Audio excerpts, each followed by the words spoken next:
2 Black Hawk helicopters do not just land on a suburban highway during rush hour unless the world is ending or someone very important is missing.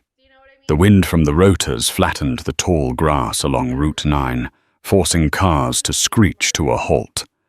Drivers stepped out, phones recording, terrified and confused. But the soldiers jumping out weren't looking for a terrorist. They weren't looking for a bomb.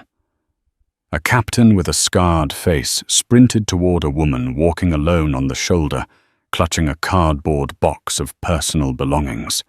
He didn't point a weapon. He pointed a finger at the hospital she had just left. "Ma'am, are you the one they just fired?" When she nodded, stunned, he grabbed his radio. "We found her," turning the birds around. "Tell the general we're bringing the angel back." The fluorescent lights of St. Jude's Medical Center hummed with a headache-inducing flicker that Nurse Rachel Bennett had learned to ignore after 10 years on the floor. It was 2:00 a.m., the graveyard shift where the chaos of the day usually settled into a rhythmic beeping of monitors.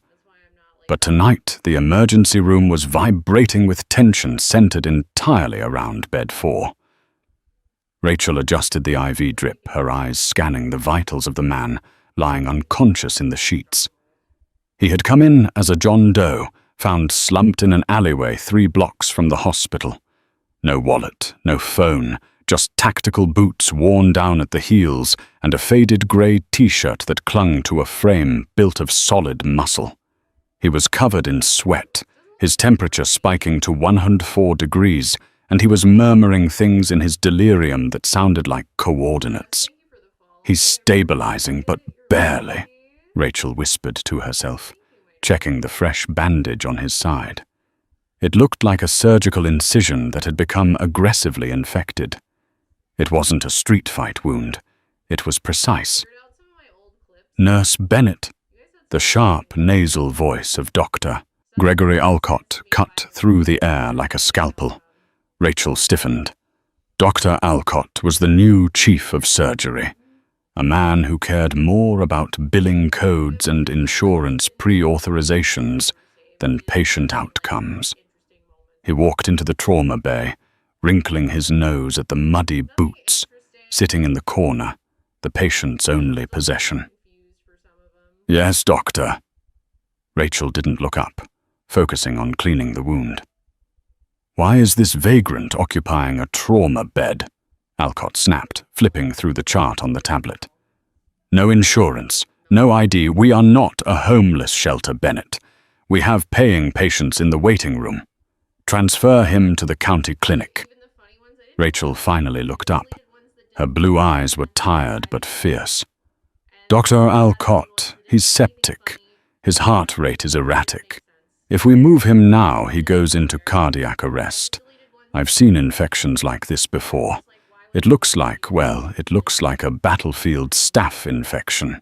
He needs aggressive antibiotics and observation, not a bus ride to county." Alcott scoffed, stepping closer, his expensive cologne overpowering the smell of antiseptic. "You are a nurse, Bennett. You change bedpans and follow orders. You do not diagnose. I'm telling you to clear the bed. He's a drain on resources." "He's a human being," Rachel shot back, her voice raising slightly. "And I think he's a veteran. Look at the scars on his shoulder. That's shrapnel scarring." "I don't care if he's the King of England," Alcott hissed, lowering his voice to a menacing whisper. "You have 15 minutes to discharge him. If I come back and he's still here, it won't be him leaving the hospital. It will be you." Alcott spun on his heels and marched out, his white coat billowing. Rachel looked down at the man. His breathing was shallow. He gripped the sheets suddenly, his knuckles turning white. "Easy," Rachel soothed, placing a hand on his forehead. "I've got you." She knew protocol. She knew the hierarchy. She also knew that moving him was a death sentence. She looked at the clock. 2:15 a.m. Alcott was going to his office to nap. He wouldn't be back for rounds until 6:00 a.m. Rachel made a choice. Instead of discharging him, she wheeled bed 4 into the corner of the trauma bay, behind a heavy curtain usually reserved for storage. She hooked him up to a fresh bag of vancomycin, an expensive antibiotic she had to override the digital dispensing cabinet to get. She sat by his side, sponging his forehead with cool water, listening to his mumbled nightmares. Echo 2 position compromise. Get the bird. The man groaned, his body thrashing. You're safe, she whispered. You're at St. Jude's. I'm Rachel. I'm not going anywhere. For 4 hours, she fought his fever. She ignored her other duties, trading favors with the other nurses, asking them to cover her other patients so she could focus on the John Doe. By 5:30 a.m., his fever broke. His heart rate steadied. He opened his eyes, steel gray and sharp, instantly alert despite his condition. Where? His voice was like gravel. Hospital, Rachel said softly. You were in bad shape. Septic shock. The man tried to sit up, but winced. He looked at Rachel, Silly looked at her, analyzing her like she was a tactical variable. You stayed. I stayed. She nodded. Dr. Alcott wanted to kick you out, she admitted, pouring him a cup of water. I hid you. The man took the water, his hand shaking slightly. Thank you. I need to make a call. There's a number in my head. I need a secure line. We don't have secure lines, Rachel smiled sadly. Just a dusty landline at the nurse's station. Before he could answer, the curtain was ripped back. The plastic rings screeched against the metal rail. Dr. Alcott stood there, his face a mask of purple rage. Behind him stood 2 hospital security guards. I warned you. Alcott spat, pointing a shaking finger at Rachel. I gave you a direct order, Bennett. You stole medication. You misappropriated hospital resources. And you defied the chief of surgery. He would have died. Rachel stood up, placing herself between the doctor and the patient. Look at him. He's conscious. The antibiotics worked. I don't care, Alcott screamed. Get him out, and you take her badge. The security guards hesitated. Everyone liked Rachel. She was the heart of the ER. Now, Alcott bellowed. One of the guards, a man named Frank, who Rachel had shared coffee with for years, looked at the floor. I'm sorry, Rachel. Rachel unclipped her badge. She took her stethoscope from around her neck, the one her father had given her when she graduated nursing school, and placed it on the side table. She turned to the man in the bed. You're stable. Don't let them move you until you feel ready. Drink water. The man in the bed didn't say a word. He was staring at Alcott with a look that would have terrified a lesser man. But Alcott was too blinded by ego to notice. The patient's hand moved subtly under the sheet, tapping a rhythm against his thigh, as if counting. Get out, Alcott sneered. Rachel grabbed her purse and her coat. She walked out of the trauma bay, her head high, but her heart shattering in her chest. 10 years of service. Gone in a heartbeat, because she did the right thing. The automatic doors of the emergency room slid open, and the cold morning air hit Rachel like a physical blow. It was raining a miserable, stinging drizzle that soaked through her scrubs immediately.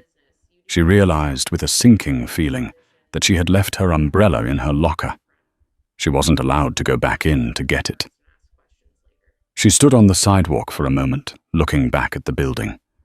St. Jude's had been her life. She had missed Christmases, birthdays, and anniversaries inside those walls. She had held the hands of the dying and celebrated with the families of the living. And now she was just a trespasser. She checked her pockets. She had her car keys, but then she remembered. Her car, an old Honda Civic, was in the shop for a transmission issue. She had taken the bus to work. The next bus didn't run until 7:15 a.m. on Sundays. It was barely 6:15 a.m. "I guess I'm walking," she muttered, wiping rain from her eyelashes. Her apartment was 5 miles away. A 5-mile walk along the highway, shoulder in the rain.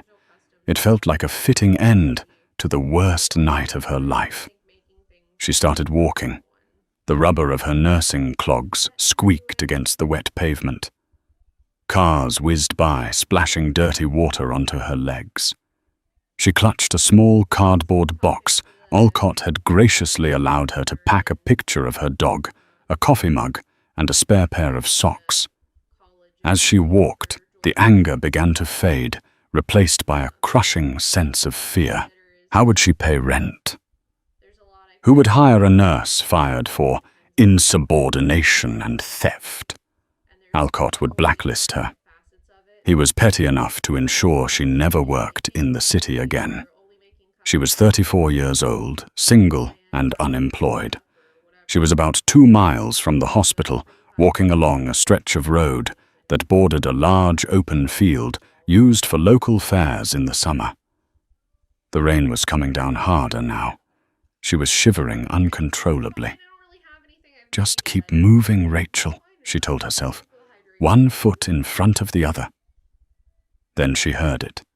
At first it was a low thrumming sound, a vibration in her chest more than a noise. She thought it might be a heavy truck approaching from behind, so she stepped further onto the grass. But the sound didn't come from the road.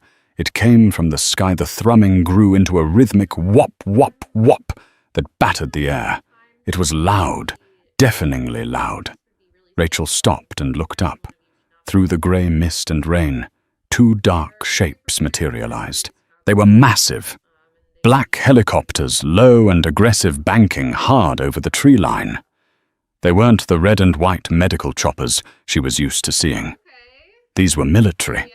Matte black, no markings. She could easily see bristling with antennas and external pods. "What in the world?" she breathed, shielding her eyes from the rotor wash. The lead helicopter flared its nose, pitching up as it slowed dramatically. It hovered directly over the road, barely 50 feet in the air. The downdraft was immense. It tore the cardboard box from Rachel's frozen hands. Her coffee mug shattered on the asphalt. The picture of her dog tumbled into the wet grass. She covered her head, crouching down, terrified. Was this a crash landing? Was there an emergency? The helicopter didn't crash. It landed, right in the middle of the 4-lane road, blocking traffic in both directions. The second helicopter touched down in the field, adjacent to her, its rotors still spinning, cutting the grass like a giant lawnmower. Cars were slamming on their brakes. People were screaming. Before the skids of the lead helicopter even fully settled, the side doors slid open. 4 men jumped out. They weren't wearing standard army fatigues.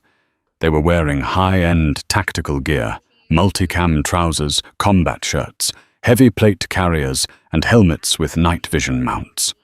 They carried rifles slung low across their chests, ready, but not aimed. They moved with a speed and fluidity that was terrifying. They fanned out, securing a perimeter around the helicopter. One man, the leader, didn't look at the traffic. He didn't look at the stunned drivers. He scanned the roadside. He spotted Rachel crouching near the guardrail, soaked and shivering. He sprinted toward her. He was a giant of a man with a thick beard and a scar running through his eyebrow. He stopped 5 feet from her, raising his hands to show he wasn't a threat. "Mom!" he shouted over the roar of the engines. "Are you Nurse Bennett, Rachel Bennett?" Rachel couldn't speak. She just stared at him. "Mom," he barked again, urgent but respectful. "Look at me. Are you the nurse who was just at St. Jude's? The one who treated the John Doe?" Rachel nodded slowly, her teeth chattering. Yes, that's me." The soldier tapped his headset. "Command, we have the asset. I repeat, we have the angel. condition is wet and cold but secure. He reached out a hand. You need to come with us, ma'am. What, no? Rachel backed away, hitting the guardrail. I was fired. I didn't do anything wrong. I just gave him antibiotics. The soldier's expression softened. He stepped closer, ignoring the rain pounding on his helmet. We know. That man you treated is Captain Elias Thorne of the 1st Special Forces Operational Detachment Delta. He's our team leader. Rachel's eyes widened. The nobody in bed 4. He woke up enough to make one call, the soldier continued. He told us what happened. He told us they threw you out because you saved his life. I just did my job, Rachel stammered. Well, now we're doing ours, the soldier said grimly. General Higgins, that's Captain Thorne's father, is already inbound to the hospital. But Captain Thorne refused to let anyone touch him until you were brought back. He said, and I quote, "Get me the nurse who refused to let me die, or I walk out of here with my IVs trailing behind me." The soldier gestured to the open door of the Black Hawk. Please, ma'am, we have orders to retrieve you. And frankly, I wouldn't want to be Dr. Alcott when we get back there. Rachel looked at her shattered mug on the road. She looked at the traffic jam caused by 2 military helicopters sent specifically for her. She looked at the soldier's extended hand. She took it. Let's go, she said. The soldier helped her up into the cabin. Someone threw a warm wool blanket around her shoulders. As the helicopter lifted off, banking sharply back toward St. Jude's, Rachel looked down at the cars below. She wasn't walking anymore. She was flying to war. And for the first time in her life, she had an army at her back. The roof of St. Jude's Medical Center was not designed for a Sikorsky UH-60 Black Hawk, let alone 2 of them. The structural integrity was rated for lighter medical transport choppers. But the pilots of the 160th Special Operations Aviation Regiment didn't seem to care about hospital building codes. They set the birds down with a jarring thud that shook dust from the ceiling tiles of the trauma center 4 floors below. Inside the ER, chaos had fully metastasized. Dr. Gregory Alcott was standing at the nurse's station, screaming into a telephone receiver, his face a mottled map of indignation. I don't care who they are. This is a private facility. You tell the police to get those unauthorized aircraft off my roof immediately, or I will sue the city into bankruptcy. He slammed the phone down and turned to the huddled group of nurses and residents. Back to work. Why are you all standing there? If I see one more person looking at the ceiling, you're fired, just like Bennett. The elevator doors at the end of the hallway chimed. Usually this sound preceded the arrival of a gurney or a cafeteria cart. This time the doors slid open to reveal a wall of multicam. 6 operators stepped out, forming a phalanx. In the center walked a man who wore a dress uniform rather than combat gear. General Thomas Higgins was a legend in the special operations community, a man whose silence was rumored to be more terrifying than his shouting. He walked with a cane, a souvenir from Fallujah, but he moved with the momentum of a freight train. And right beside him, wrapped in a gray wool army blanket, her hair wet and matted to her forehead, was Rachel Bennett. The ER went silent. You could hear the hum of the vending machine down the hall. Alcott's jaw dropped. He blinked, looking from the soldiers to Rachel, his brain struggling to compute the impossible equation before him. What is the meaning of this? General Higgins didn't stop until he was nose to nose with the surgeon. Higgins was 60, with silver hair and eyes like frozen flint. Are you Dr. Alcott? I am the chief of surgery, Alcott stammered, trying to regain his height. And you are trespassing in a sterile zone. I demand you remove these weapons and this fired employee immediately. Higgins ignored the demand. He turned to the soldier on his left. "Secure the floor. No one enters or leaves without my authorization. Cut the landlines. Jam cellular signals within a 200-foot radius. This is now a secure operating base." "Yes, General," the soldier barked, moving instantly to the exits. "You can't do that," Alcott shrieked. "This is a hospital." "Correction," Higgins said, his voice deadly calm. "This is the location of a high-value asset who is currently in critical condition. An asset you attempted to discard like garbage." Higgins stepped back and gestured to Rachel. "Nurse Bennett is no longer your employee doctor. She has been conscripted as a specialized medical consultant for the Department of Defense. She outranks you.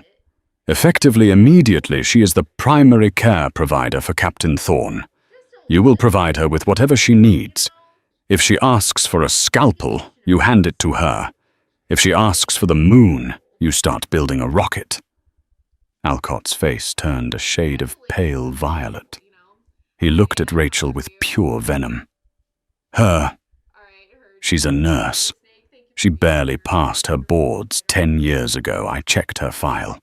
She is incompetent to handle a trauma of this magnitude." Rachel stepped forward. The shock of the helicopter ride was fading, replaced by the familiar adrenaline of the ER. She looked at Alcott, then at the terrified staff, and finally at Frank, the security guard, who had apologized to her earlier. Frank gave her a subtle thumbs up. "Where is he?" Rachel asked, her voice steady. "Where is Captain Thorne?" Alcott crossed his arms. "I had him moved to the basement, holding area pending transfer to county. He's not my problem anymore." Rachel's eyes widened. "The basement.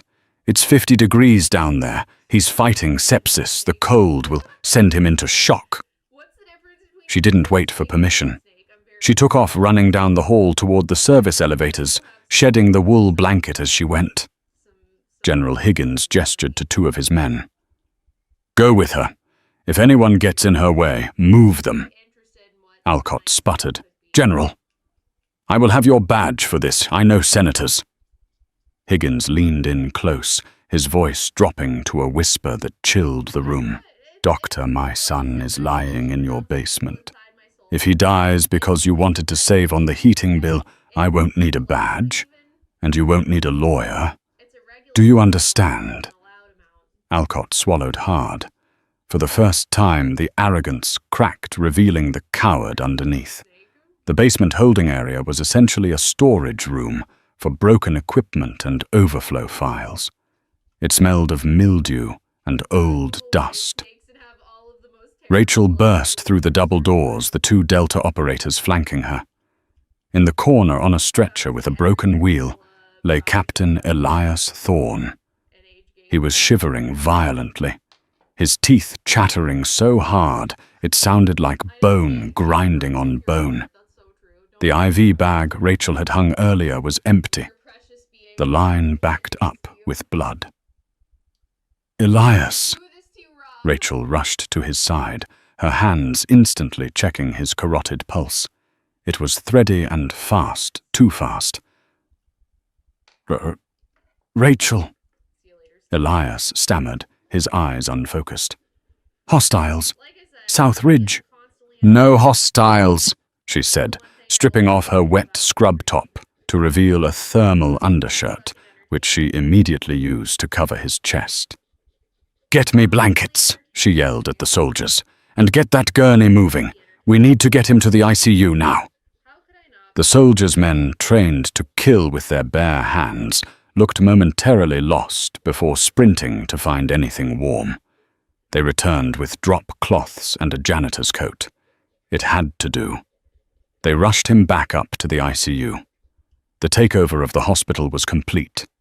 The Delta team had cleared the entire West Wing, moving other patients to the East Wing. The ICU was now a fortress. Rachel worked feverishly. She re-established 2 large-bore IVs, pushing warm fluids to combat the hypothermia. She hooked him up to the advanced cardiac monitor. The numbers were bad. BP 80, 50. Heart rate 140. But it was the blood work that came back 30 minutes later that made her pause. She was staring at the computer screen at the central station. General Higgins stood behind her, watching over her shoulder. "Talk to me, Nurse Bennett," Higgins said. "Is he stabilizing? His temperature is coming up," Rachel said, biting her lip. "But these white blood cell counts, they don't make sense." "He has a staph infection." Alcott's voice came from the doorway. He was flanked by a hospital administrator, a nervous-looking woman named Mrs. Gable. "Standard battlefield sepsis. He needs vancomycin, which you already stole." Rachel ignored the jab. "No. Look at the eosinophils and the liver enzymes. They're skyrocketing. Sepsis attacks the organs." "Yes, but this pattern, this looks like toxicity." She spun around to face the general. "Sir, where was he specifically? I need to know what environment he was operating in." Higgins hesitated. "That is classified." "General," Rachel said firmly, "your son is dying, not from an infection but from something else. If I treat the infection, I'm just putting a band-aid on a bullet hole. I need to know." Higgins looked at his men, then back at Rachel. "He was in the Golden Triangle, a raid on a synthetic opioid lab. There were experimental compounds." Rachel snapped her fingers. "Chemical exposure. It's not staph. It's a mimetic agent. He's been exposed to a neurotoxin that mimics infection symptoms while shutting down the autonomic nervous system." "Preposterous," Alcott scoffed. "You're watching too many movies, Bennett. You're going to kill him with your fantasies. I am ordering a dialysis machine to filter his blood for sepsis." "Dialysis will kill him," Rachel shouted. "If you filter his blood now, the stress on his heart will cause cardiac arrest. He needs an antidote. He needs atropine and pralidoxime immediately." Alcott stepped forward, trying to physically block Rachel from the medication cart. "I will not allow you to administer a nerve agent antidote to a septic patient. It's malpractice." The room went dead silent. The heart monitor for bed 1. Elias's bed started to alarm, a rapid high-pitched whine. V-fib. "He's crashing!" Rachel yelled. She shoved Alcott. It wasn't a gentle push. She put her shoulder into his chest and drove him backward into a linen cart.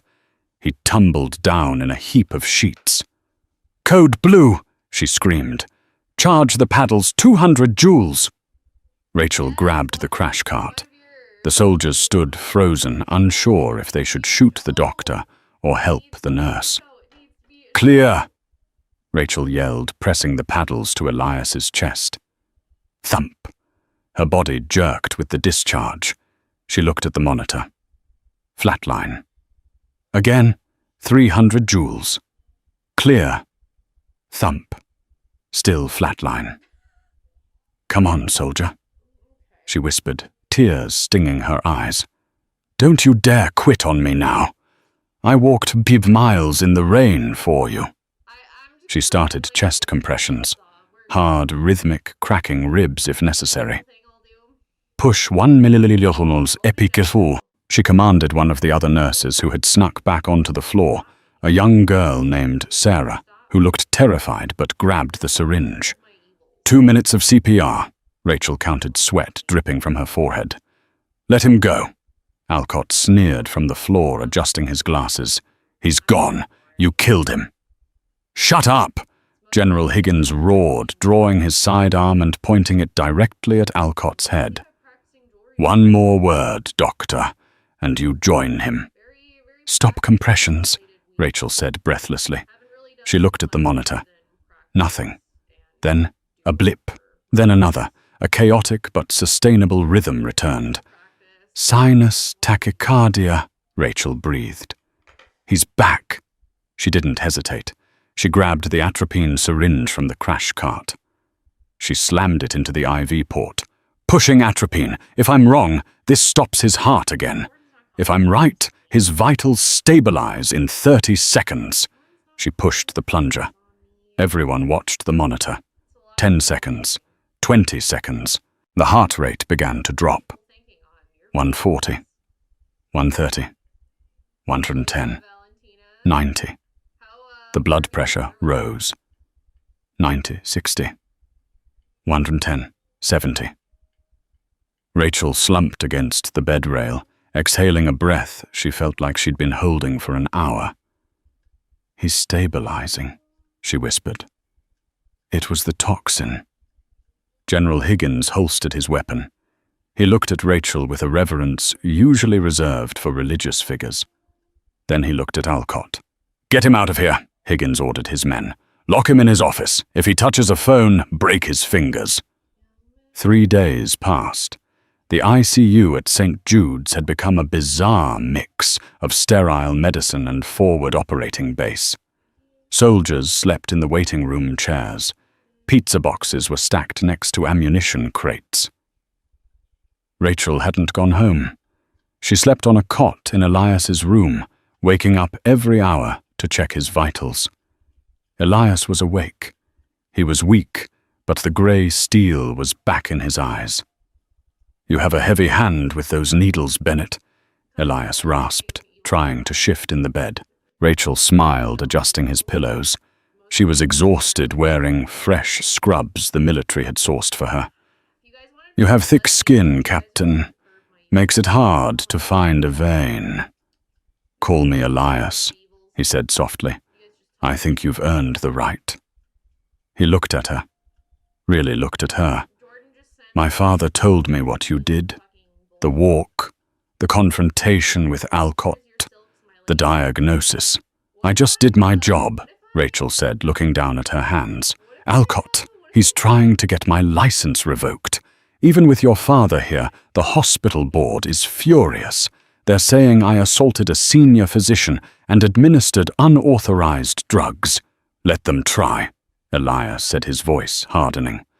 "I'll buy this damn hospital and fire the board if I have to." "It's not that simple," Rachel sighed. "Politics. Even the military has to answer to lawyers eventually." She checked his IV line. "You need rest. Your liver enzymes are almost normal, but your body took a massive hit." "Rachel." Elias reached out and grabbed her hand. His grip was strong again. "Why? You didn't know me. I was just a homeless guy in dirty boots. You lost your career for a stranger." Rachel met his gaze. "My brother. He was a Marine. He came home different. He died in a VA waiting room because nobody looked past the dirty clothes and the smell of alcohol. I promised myself that would never happen on my watch. Not again." A silence stretched between them, heavy with unspoken emotion.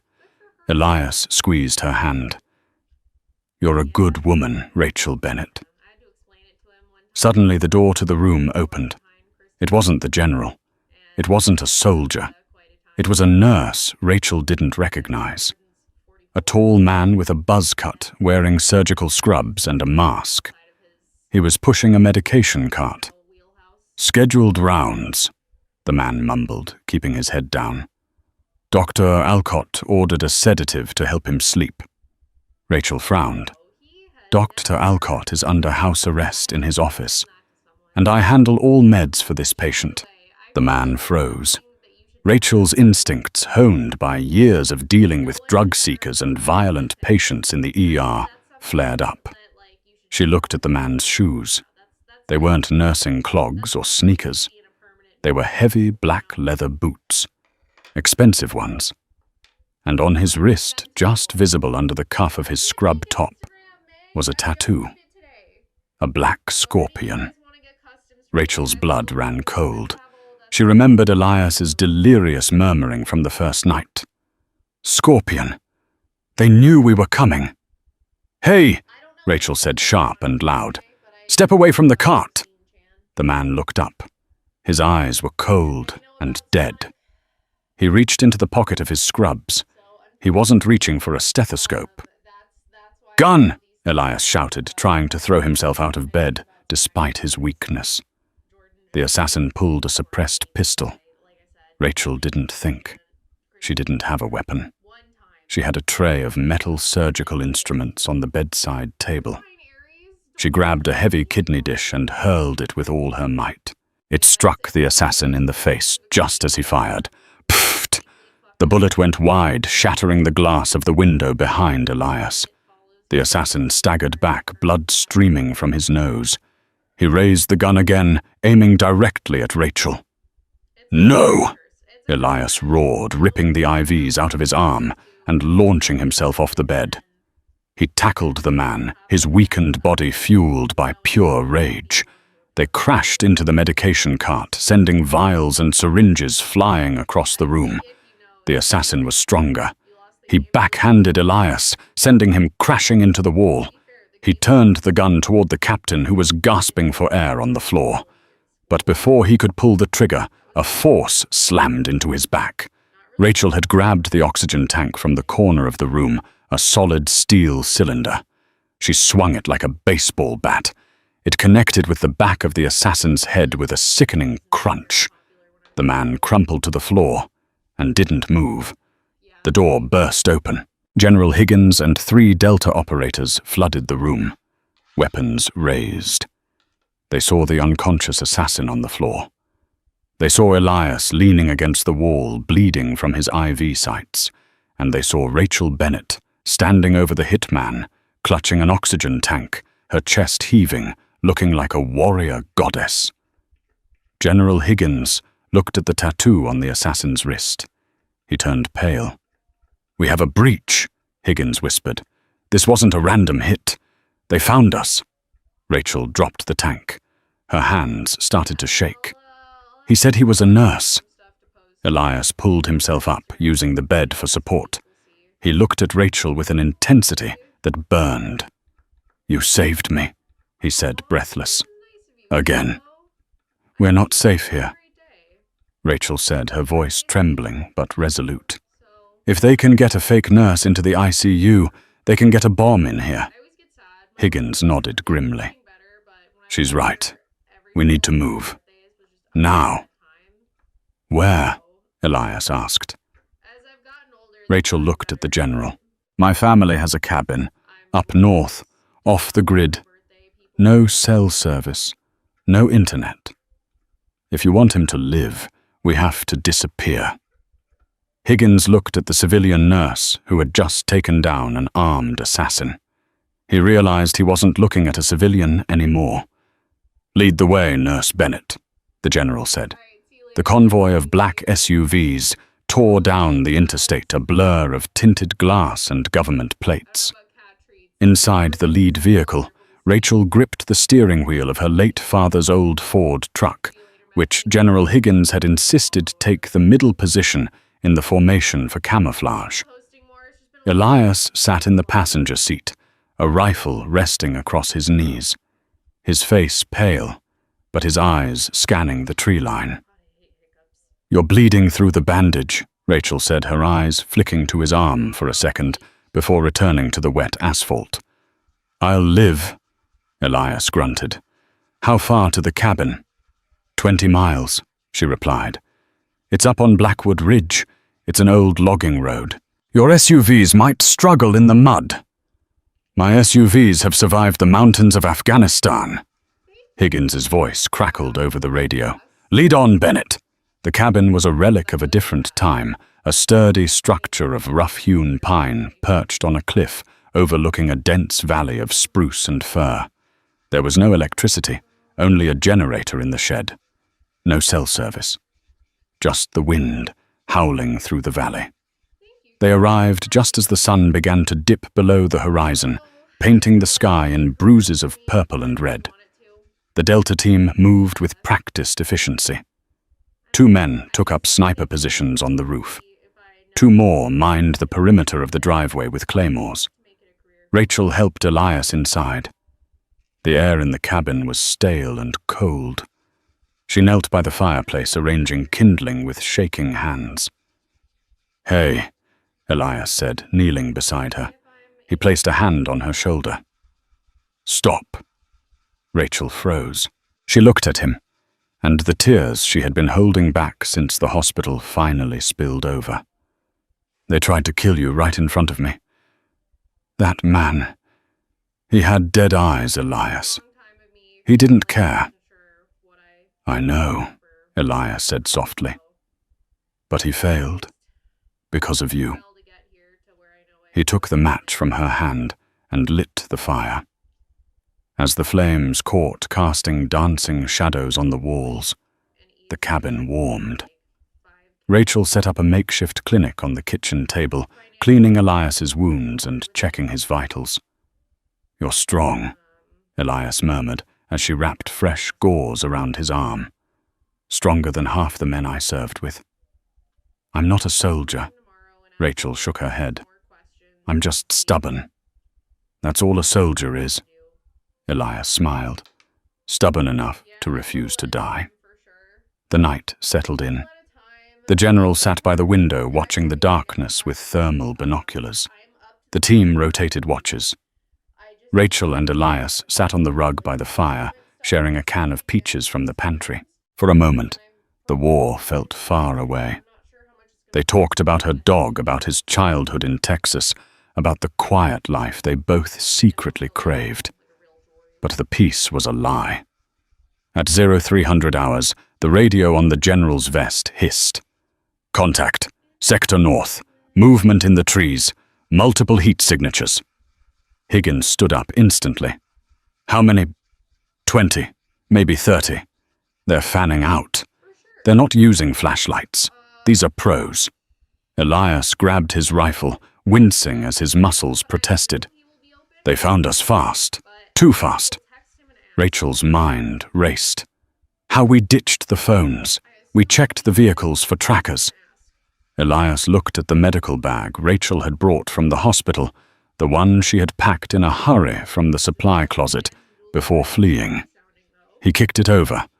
A small, blinking red light pulsed from inside a box of sterile gauze. "A beacon," Elias spat. "That fake nurse. He must have planted it in the cart before he came into the room. We brought them right to us." The first shot shattered the window, blowing out the oil lamp on the table. "Get down!" Higgins roared, flipping the heavy oak table onto its side for cover. Gunfire erupted from the tree line. It was a deluge of lead. Bullets chewed through the wooden walls of the cabin like termites. The sound was deafening. The Delta operators returned fire, their suppressed rifles coughing rhythmically. "They're flanking Sioux," the sniper on the roof yelled over the comms. "They've got RPGs. Whoosh! Boom!" An explosion rocked the south side of the cabin. The wall disintegrated, showering the room in splinters and drywall. Rachel covered her head, coughing in the dust. "We can't hold this," Higgins yelled, firing a burst through the gap in the wall. "They have the numbers and the heavy ordnance. We need an exit strategy." "There is no exit," Elias shouted back, changing magazines. "The truck is toast. The SUVs are pinned down." Rachel looked at the layout of the room. She looked at the floorboards near the pantry. "The root cellar," she screamed over the noise of the firefight.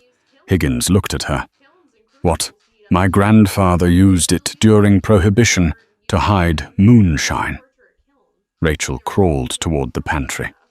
"It's a tunnel. It comes out in the creek bed, 200 yards down the ravine. It puts us behind their line." Elias looked at Higgins. "Go, take the team, flank them." "I'm not leaving you," Higgins argued. "I can't run," Elias said, gesturing to his leg, which had taken shrapnel in the explosion. "I'll hold them here with Rachel. You loop around and hit them from behind. It's the only way." Higgins hesitated for a split second, then nodded. "Give them hell, son." The general and the 4 operators disappeared into the pantry, prying up the floorboards and slipping into the darkness of the earth. Rachel and Elias were alone. The gunfire outside paused. The enemy was reloading, preparing for the final breach. "You know how to use this?" Elias asked, handing Rachel a 9mm pistol. Rachel took the cold steel in her hands. She was trembling. "Point and shoot." "Don't pull the trigger," he corrected. "Squeeze it. Breath out. Squeeze." He dragged himself to the pile of rubble that used to be the south wall. "They're coming." Shadows moved in the smoke, men in black tactical gear moving cautiously. They thought everyone inside was dead or suppressed. "Wait for it," Elias whispered. The first man stepped through the hole in the wall. Crack! Elias dropped him with a single shot to the chest. Chaos returned. The room filled with smoke and noise. Rachel crouched behind the overturned table, clutching the pistol. A figure loomed in the doorway to her left, a flanker Elias hadn't seen. He raised his rifle at Elias's exposed back. Rachel didn't think. She stood up. She breathed out. She squeezed. The gun kicked hard in her hand. The man in the doorway jerked back, clutching his shoulder, and fell. "Nice shot," Elias yelled, suppressing another attacker. But they were out of time. A grenade rolled across the floor, coming to a stop just feet from them. "Grenade!" Elias threw himself over Rachel, shielding her with his body. The explosion was deafening. The world turned white, then black. Rachel woke to the taste of ash and the screaming silence that follows an explosion. For a terrifying minute, she couldn't remember how to breathe. The air in the cabin was thick with dust, swirling in the shafts of sunlight that pierced through the shattered roof. She coughed a violent spasm that racked her bruised ribs and pushed a heavy pine beam off her legs. Her hands were raw, her fingernails broken. She crawled through the debris, her heart hammering against her ribs like a trapped bird. "Elias!" Her voice was a broken rasp. "Elias!" He was lying near the remains of the fireplace, half buried under drywall and shattered furniture. He wasn't moving. Rachel scrambled over the wreckage, ignoring the sharp pain in her knee. She reached him, her trembling fingers pressing against the carotid artery in his neck. A pause. An eternity of silence. And then a strong, rhythmic thrum against her fingertips. He groaned, his eyes fluttering open. They were unfocused at first, glassy with concussion, before sharpening into that familiar steel grey. He looked at Rachel, at the soot on her face, the blood matting her hair, and he tried to smile. "Did we win?" he whispered. Before Rachel could answer, the front door hanging off one hinge was kicked open. Light flooded the dark room. Rachel instinctively reached for the pistol lying in the dust, but a boot gently stepped on the barrel. She looked up to see General Thomas Higgins standing over them. He was covered in mud, his uniform torn, but he looked like a god of war. Behind him, through the gaps in the walls, Rachel could see Delta operators securing the perimeter, zip-tying the few surviving mercenaries. "Easy, Bennett," Higgins said, his voice unusually gentle. "It's clear. The threat is neutralized." He knelt, checking his son's pupils. "You two held the line against 30 armed hostiles. I've seen seasoned operators fold under less pressure." Rachel slumped back against a pile of rubble, the adrenaline finally leaving her system, replaced by a bone-deep exhaustion. "It wasn't just a hit squad," she murmured, staring at the destroyed cabin. "They knew exactly where we were. They knew everything." "We know," Higgins said grimly. "We recovered their comms gear. We found the source of the leak." His jaw tightened. And we're going to fix it. Today. 48 hours later, the atrium of St. Jude's Medical Center was transformed into a media circus. News vans lined the streets, their satellite dishes pointed toward the hospital entrance. Inside, a podium had been set up in front of the donor wall, bathed in the harsh white light of camera flashes. The story had leaked, or rather a version of it had. A hostage situation involving a decorated war hero and a disgruntled nurse. Dr. Gregory Alcott stood at the podium basking in the attention. He wore a crisp, tailored suit under a pristine white coat, his hair perfectly coiffed. He looked the picture of administrative competence and solemn concern. "Thank you all for coming," Alcott said, leaning into the cluster of microphones. His voice was smooth, practiced, dripping with faux sincerity. "This has been a harrowing week for the St. Jude's family. We pride ourselves on healing on safety. But sometimes the danger comes from within." He paused for dramatic effect, looking out at the sea of reporters. "Nurse Rachel Bennett was a troubled woman," Alcott continued, shaking his head sadly. "We noticed the signs: erratic behavior, insubordination, emotional instability. When I terminated her employment for theft, she snapped. It is my deepest regret that she managed to abduct Captain Thorne, a critical patient in our care. We are working with the authorities, but we must prepare for the worst. Given Captain Thorne's condition, it is unlikely he survived the ordeal." A reporter from Channel 5 raised a hand. "Doctor, are you saying the nurse is responsible for his death?" "I am saying," Alcott said, adjusting his glasses, "that Rachel Bennett is a danger to society, and I blame myself for not acting sooner to protect my patients from her incompetence." The cameras flashed blindingly. Alcott soaked it in. He had spun the narrative perfectly. He was the hero doctor. She was the villain. The cartel money was already in his offshore account. He had won. "Are there any further questions?" Alcott asked, a smug smile touching his lips. "I have one." A deep voice boomed from the back of the atrium. The sound cut through the murmuring crowd like a thunderclap. Heads turned. Cameras' mouths swung around. The heavy glass automatic doors at the main entrance slid open. They didn't just open, they seemed to part for a procession. Captain Elias Thorne walked in. He wasn't wearing a hospital gown.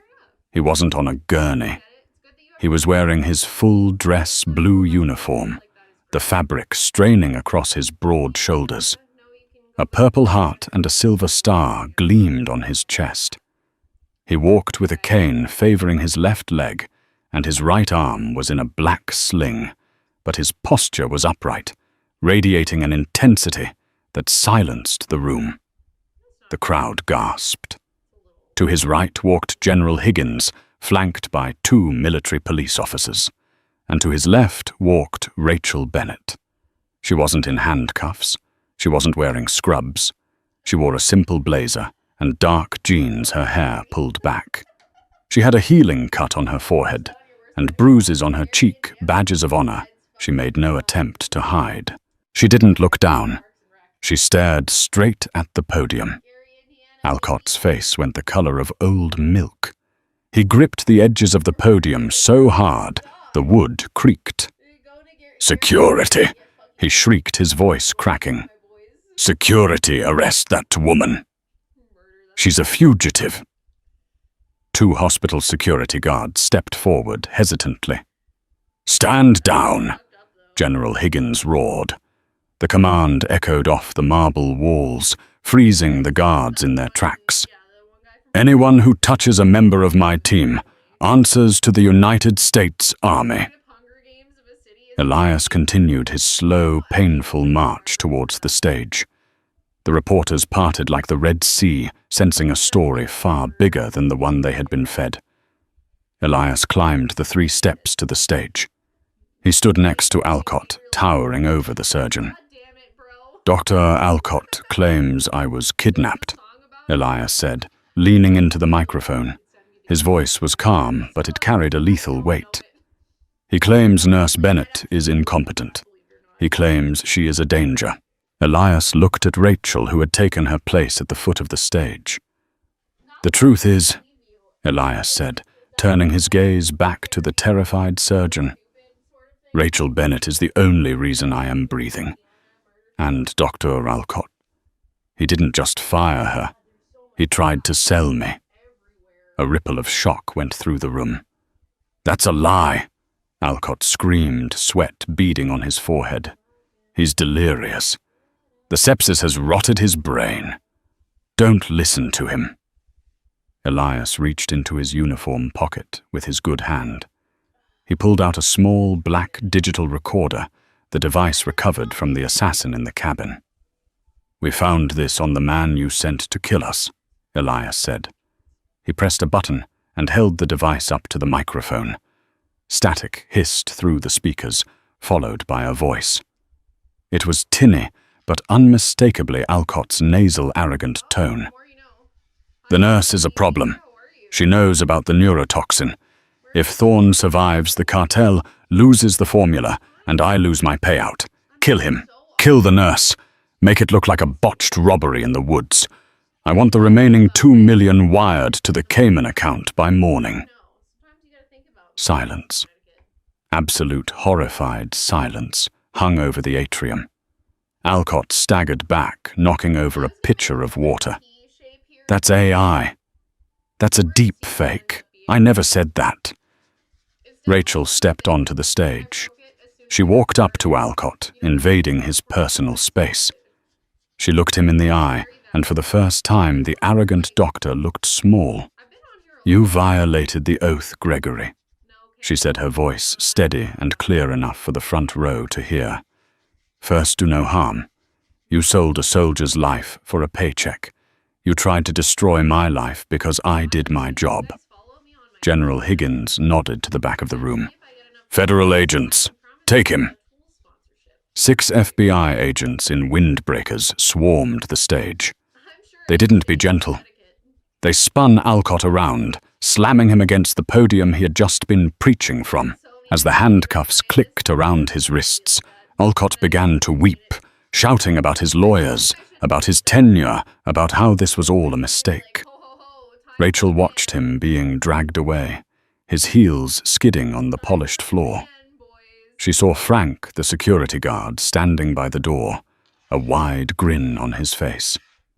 He gave her a salute. She smiled back. As the chaos of the arrest consumed the room, Elias turned to Rachel. The adrenaline was fading, and he leaned heavily on his cane, his face pale. "You okay?" he asked softly, ignoring the reporters shouting questions at them. Rachel looked around the hospital. This had been her world for 10 years. She saw the faces of her former colleagues, some ashamed, some cheering. "I think I'm officially unemployed," she said, a dry laugh escaping her lips. "And I think my nursing license is probably still suspended." Elias smiled, and it transformed his scarred face. "Actually, that's not true. The medical board reviewed the case this morning. Your license is active. In fact, you have a commendation pending." "I don't think I want to work here anymore," Rachel admitted, looking at the spot where Alcott had stood. "Too many ghosts." "Good," Elias said. "Because I have a job offer for you. The military is establishing a new protocol for special operations medical support. We need a liaison. Someone who can think on their feet, who isn't afraid of brass, and who can shoot a 9mm if the day goes sideways." Rachel raised an eyebrow. "Is the pay good?" "Better than here," Elias said. "And the benefits include full dental and, well, me." Rachel looked at him. She saw the man who had shielded her from a grenade, the man who had walked through fire to clear her name. "And the boss?" she asked playfully. "Is he difficult to work with?" "He's stubborn," Elias admitted, stepping closer. "But he's very loyal." Rachel took his good arm, stabilizing him. "I'll take the job, but only if I get to drive the helicopter." Elias laughed, a warm, genuine sound that felt like the final closing of a dark chapter. "We'll see about that, Nurse Bennett. We'll see about that." They walked out of the hospital together into the bright afternoon sun, leaving the cameras and the corruption behind them. Rachel Bennett had walked home in the rain as a victim, but she walked out into the sun as a warrior. And for the first time in a long time, she knew exactly where she was going. 2 Black Hawk helicopters don't shut down a civilian highway for no reason. When Nurse Rachel Bennett was fired for saving a homeless John Doe, she thought her life was over. She was walking home in the rain, shivering and broken. But she didn't know that the homeless man she saved was a Delta Force captain with a bounty on his head. Suddenly the sky roared. Soldiers rappelled onto the asphalt. They weren't there to arrest her. They were there to salute her and the man who fired her. He was about to learn that you never mess with a soldier's guardian angel. What a ride Rachel went from being fired to fighting off assassins in a remote cabin. It just goes to show that doing the right thing, even when it costs you everything, is always worth it. Karma didn't just hit Dr. Alcott. It hit him with the force of the entire US Army. I hope you guys enjoyed this roller coaster of a story. If you did, please smash that like button. It really helps the channel grow. What would you have done if you were in Rachel's shoes? Would you have stayed to treat the patient or followed orders? Let me know in the comments below. Don't forget to subscribe and hit the notification bell so you never miss a story. We have plenty more tales of heroism, revenge, and justice coming your way. Thanks for watching, and I'll see you in the next video.